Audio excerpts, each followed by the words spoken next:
Hey folks, it's Nate. Thanks for dropping by the art table today. Believe it or not, what you're seeing is the very first image I ever saw relating to Nanowar of Steel, a band known as the Monty Python of metal. This band is odd. Really, really odd. They take their music pretty seriously. If you listen to any of their songs, they're quite good, especially if the genre is something you're a fan of. But their lyrics and their presentation are quite strange.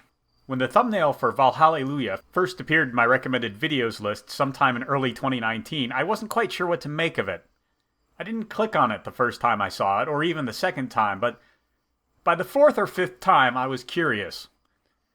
I was not expecting a 7-minute long IKEA commercial told by a Viking metal band of Italian origin, but that's what I got. I debated for a while listing this as a part of Culture Underground, but Nanowar of Steel has a pretty mainstream label backing them. Napalm Records is the label that publishes a number of metal bands, and even Dee Snider of Twisted Sister fame. So I'm not sure that you can really call them underground, even though they are from the distant and mysterious land of Europe. All things considered, I think they count as at least somewhat mainstream if you listen to metal. That said, they are not your typical metal band. There are a lot of metal bands that might include Valhalla in an album title, or a song title. But Valhallelujah? And then to produce an entire music video backed by a gospel choir? Not so much. There's a lot of truth in advertising in Nanowar's naming conventions. The band's name is, of course, a play on the famous metal band Manowar, and that was the original name that they started publishing under.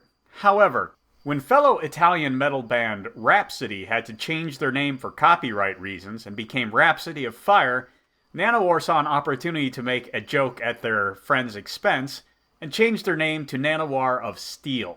This kind of irreverent humor is everywhere in their music and in their lyrics. They produced an entire song that seems to be just a pastiche of the most famous riffs and lines from Rhapsody songs that's called Barbie, MILF Princess of the Twilight. They also took the lyrics of one of Rhapsody's most famous songs and set it to actual gangster rap, becoming a rap-sody, so to speak. The thing I really like about Nanowar is that they just enjoy their music so much.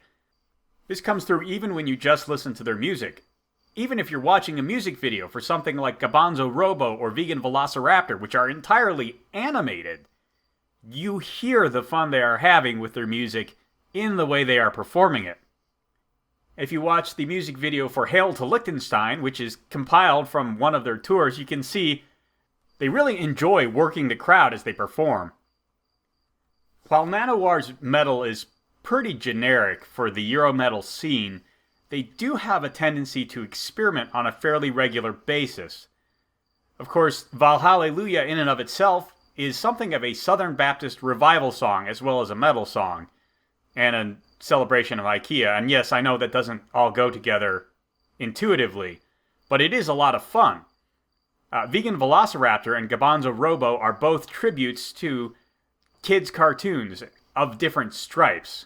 Vegan Velociraptor is kind of a spoof of a superhero show, whereas Gabanzo Robo is a tribute to really crazy Italian language anime dubs, and it's nice to know that that experience is universal, not just limited to the American dubbing industry. The band also replicates the sound of other bands fairly faithfully. Having listened to a fair amount of Rhapsody of Fire and Nanowar of Steel, I can say that when they are performing Barbie MILF Princess of the Twilight, they actually sound like Rhapsody in that song. And of course, they can branch out into other genres. Norwegian reggaeton does have a very reggae sound to it. Whereas Then I Realized She Was a Gargoyle sounds a bit like a country love song, which is intentional. There's a lot of interesting experimentation musically in Nanowar's music, but I don't think that's really what they're going for. Nanowar seems to think that the best way to show you love something is to poke fun at it, and they are very good at that. A lot of metal takes itself very seriously. That's intentional. And that overly serious take on the music can even be used as the butt of jokes, which I think is the entire gag behind a band like Ailstorm or Windrose. But Nanowar is here to let us know that they don't take the whole genre that seriously, and maybe the genre shouldn't either.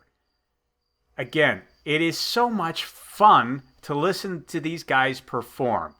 It is so much fun to listen to their music and sing along with it, even when you're singing about the local hardware salesman in a song like Ironmonger. Metal has an emphasis on really powerful, from-the-gut lyrics, a really take-charge attitude to performing, and a great sense of the broad and epic scope of the electric guitar.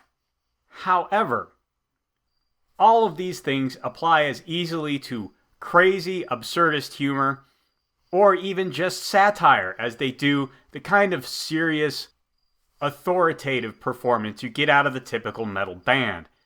Nanowar brings you that fun music, and if that's what you're looking for, I highly recommend it. If you enjoy metal and you like to laugh, you'll find something to laugh at in Nanowar of Steel. Anyway, that's all I got for you today, guys. Let me know if you have a favorite Nanowar song down in the comments below.